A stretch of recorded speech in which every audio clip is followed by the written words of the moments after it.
স্মৃতি cartoon house.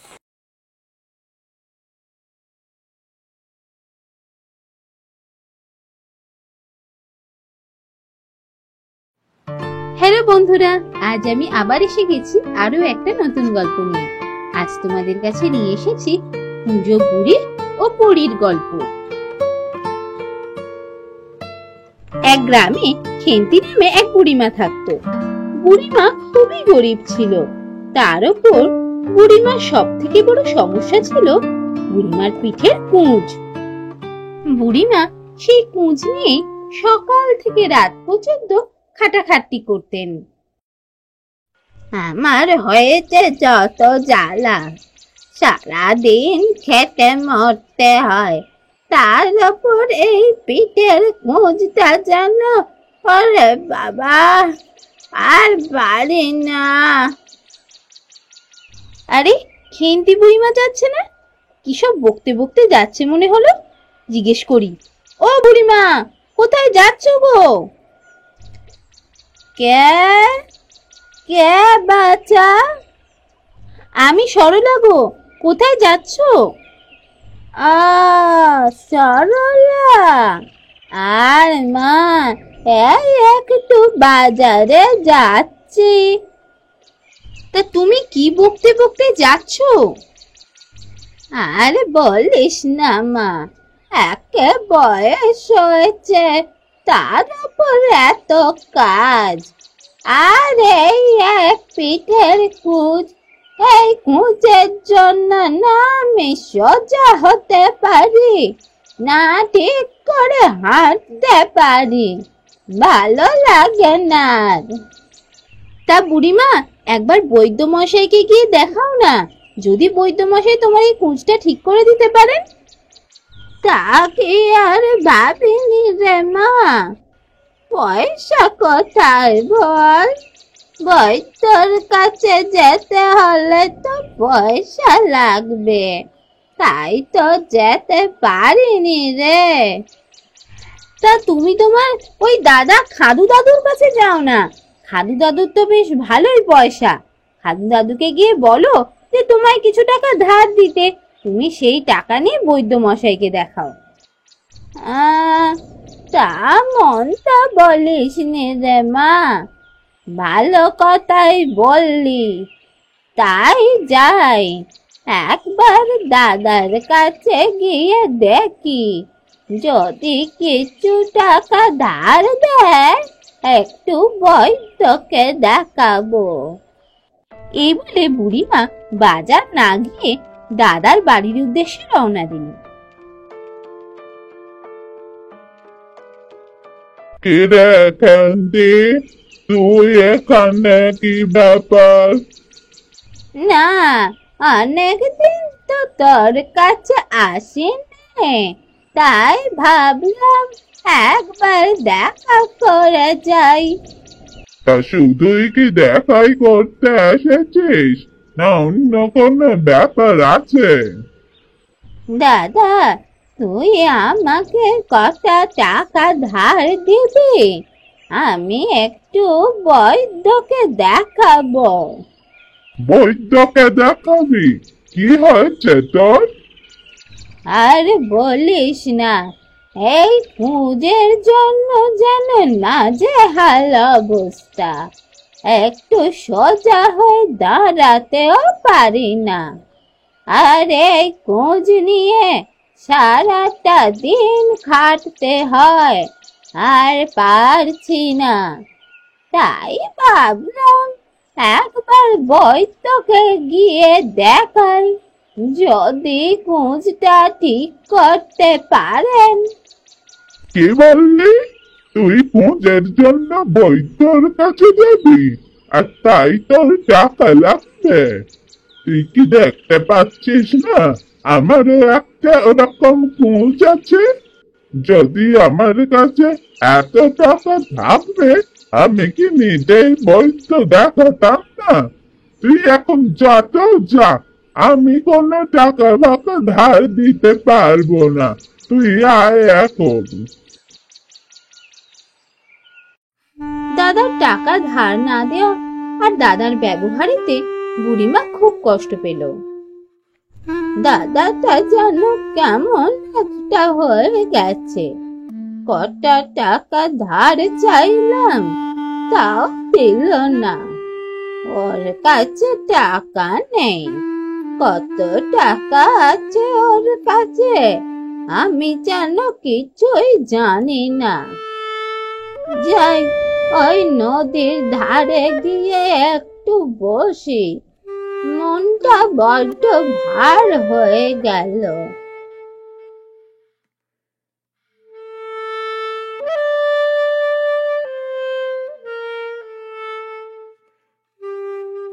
না, সন্ধে হতে চললো, এবার বাড়ি ফিরি। আজ তো কোনো কাজই হলো না। না, এবার বাড়ি ফিরে যাই।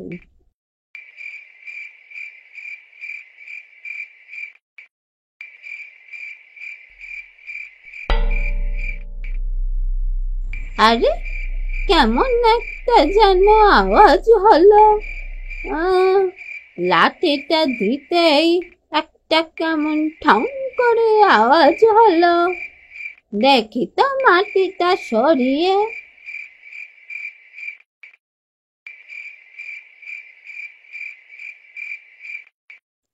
আরে, মনে হচ্ছে মাটির তলায় সোনার মোহর রয়েছে। আমি ঠিক ধরেছি। মোহরের ঘোড়াটাকে তুলি। ওরে বাবা রে, কত মোহর, কত মোহর!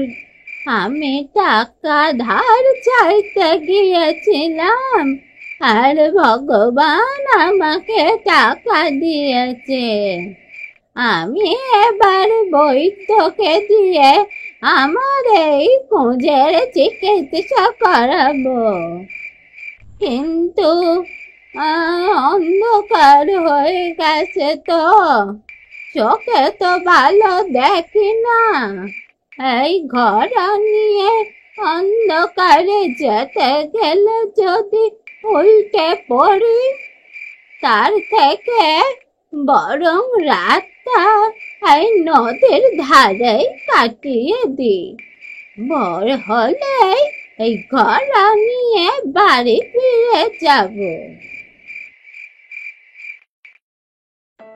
এই বলে বুড়িমা সেই এক ঘোড়া মোহর নিয়ে নদীর ধারে গাছের তলায় রাত কাটাতে লাগলো। ওদিকে সেই দিনই রাত্রিবেলা দুটো পরী ওই নদীর ওপর দিয়ে উড়ে যাচ্ছিল।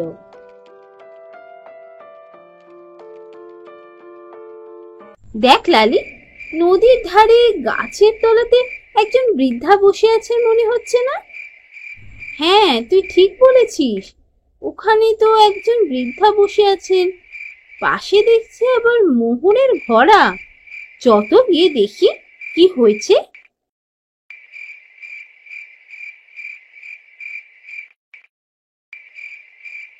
বুড়িমা, ও বুড়িমা, তুমি এখানে বসে আছো কেন? আর বলো না বাচ্চা, এই কুঁজের জন্য তো একেই হাঁটতে পারি না ভালো করে। তার উপর হঠাৎ এক ঘোড়া সোনার মোহর পেলাম, মাটিতে পোতা ছিল। তাই এই মোহর নিয়ে এত রাতে বাড়ি ফিরব কি করে বলো? চোখেও ভালো দেখি না। তাই ভাবলাম রাতটা এই নদীর ধারে কাটিয়ে দি। ভোর হলে এই মোহর নিয়ে বাড়ি ফিরে যাব। তা বুড়িমা, তুমি এত মোহর নিয়ে কি করবে? বাচ্চা, এই কুঁজের জ্বালা আর সহ্য হচ্ছে না। তাই এই মোহর দিয়ে আমি এই কুঁজের চিকিৎসা করাবো। বুড়িমা, তোমার এই কুঁজের চিকিৎসা করানোর জন্য এত মোহর লাগবে নাকি? এ তো প্রচুর মোহর। এত লাগবে না। তা বাচ্চা অত জানবো কি করে বলো? যদি কিছু বেঁচে যায় তা আমি ওই গরিব দুঃখীদের দিয়ে দেবো, যাতে তাদেরও উপকার হয়। তুমি গরিবদের এই মোহর দিয়ে দেবে কেন? তোমারও তো খুব খারাপ অবস্থা। তোমার টাকা নেই বলেই তো তুমি বই তো দেখাতে পারছো না। তুমিও তো গরিব, তা তোমার কাছেই রেখে দিলে পারো এই মোহরগুলো। তা বাচ্চা, আমি একা মানুষ, আমার আর কত লাগবে বল? এই কুঁজটা না হলে এই মোহর সবই ফেলে দিতাম, কিন্তু এই খোঁজ নিয়ে আর পারছি না। বুড়িমা, তুমি বড্ড ভালো মনের মানুষ, আমাদের তোমাকে খুব ভালো লেগেছে। শোনো বুড়িমা, আমরা না জাদু জানি, আমরা জাদু করে তোমার ওই কুঁজটা সারিয়ে দিচ্ছি, তোমার আর কোনো কষ্ট হবে না। এই বলে লালি পরি তার জাদু বলে বুড়িমার কুঁজ পুরো সারিয়ে দিল। আহ, কি আরাম, কি ভালো লাগছে বাচ্চা। কতদিন পর একটু সোজা হয়ে দাঁড়াতে পেরেছি। তোরা বেঁচে থাক বাচ্চা, বেঁচে থাক। এই ঘটনার পর বেশ কয়েক মাস কেটে গেল।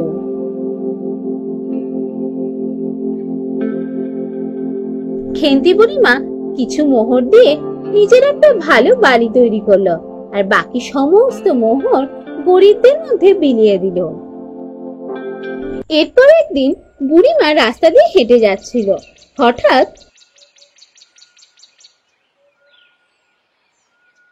আরে, ওটা খেন্তি না? খেন্তের কুঁজটা কোথায় গেল? কুঁজ এভাবে সেরে গেল কি করে? আমি তো বৈদ্যর কাছে যাওয়ার টাকা দিইনি, তাহলে কি হলো? খেন্তিকেই জিজ্ঞাসা করি। খান্তি, ওই খান্তি, তোর কুঁজটা কি হলো রে? তুই এমন সুস্থ হয়ে গেলি কি করে? তখন বুড়িমা বুড়িদের সমস্ত কথা দাদাকে বলল। বুড়িমার কথা শুনে খাদু দাদু ঠিক করলো সেই দিন রাত্রে খাদু দাদু ওই নদীর ধারের গাছের তলায় গিয়ে বসে থাকবে। রাত্রি হতে খাদু দাদু নদীর ধারে ওই গাছের তলায় গিয়ে বসে রইল। আর সেই দিনও ওই দুই পরী ওই নদীর ওপর দিয়ে উড়ে যাচ্ছিল।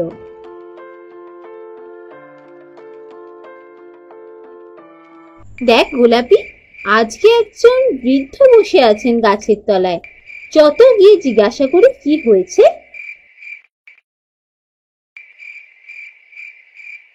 ও দাদু, তুমি ওখানে বসে আছো কেন? কি হয়েছে তোমার? তোমরা অত জেনে কি করবে? তোমরা আমার কুঁজিটা সারিয়ে দাও। আমার বোনের কুঁজি সারিয়ে দিয়েছ, আমারও কুঁজিটা সারিয়ে দাও।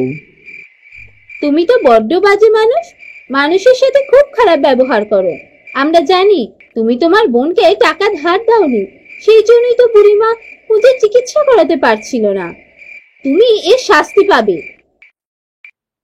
এই বলে লালি পরি তার জাদুর বলে খাদু দাদুর কুঁজ আরো বাড়িয়ে দিল। হ্যাঁ ভগবান, এরা তো ঠিকই বলে গেল। আমি তো সবার সাথেই খারাপ ব্যবহার করি, আর তারই শাস্তি পেলাম আজ। না, আমি এবার নিজেকে বদলাবো, আর কারো সাথে খারাপ ব্যবহার করব না, আর সবাইকে বিপদে সাহায্য করব।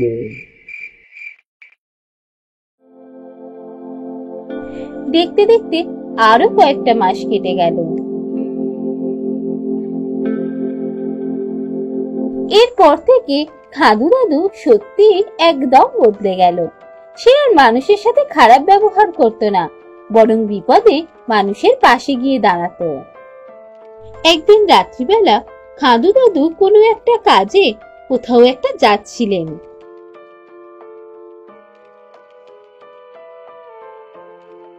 গোলাপি, দেখ, ওই দাদুটা না যার খোঁজে আমরা বাড়িয়ে দিয়েছিলাম? আরে হ্যাঁ, ওই দাদুটাই তো। যত দেখি দাদুটা কোথায় যাচ্ছে। নরেন, ও নরেন, ঘরে আছিস নাকি?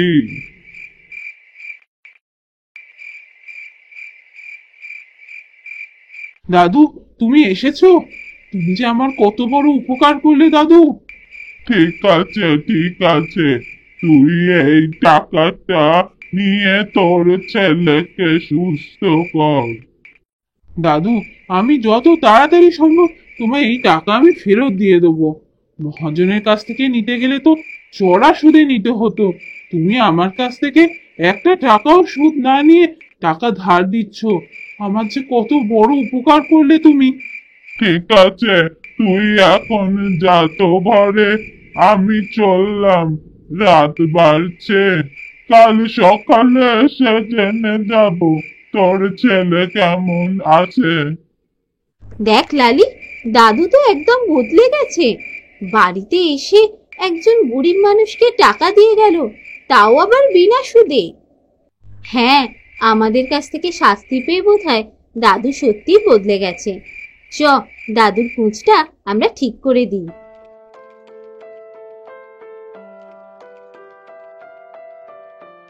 তোমরা সেই দুই পড়ি না? হ্যাঁ দাদু, আমরাই সেই দুই পরী যারা তোমায় শাস্তি দিয়ে গিয়েছিল। তুমি তো একদম বদলে গেছো, তাই আজ এসেছি তোমার কুজ সারাতে। এই বলে লালি পরী জাদুর বলে খাদু দাদুর কুজ একদম সারিয়ে দিল। তোমাদের অসংখ্য ধন্যবাদ পড়ি। আমার এই কুঁজ তো তোমরা সারালেই, আর আমাকেও তোমরা বদলে দিলে। এখন সবাই আমায় ভালোবাসে, আমিও সবাইকে ভালোবাসি। আমি বুঝেছি, ভালোবাসা দিলেই ভালোবাসা পাওয়া যায়। যদি ঘৃণা ছড়াই, তো ঘৃণাই পাওয়া যায়। এরপর থেকে হাদু দাদু আর খেন্তি বুড়িমা নিজের নিজের জীবনে সুখে শান্তিতে দিন কাটাতে লাগলো।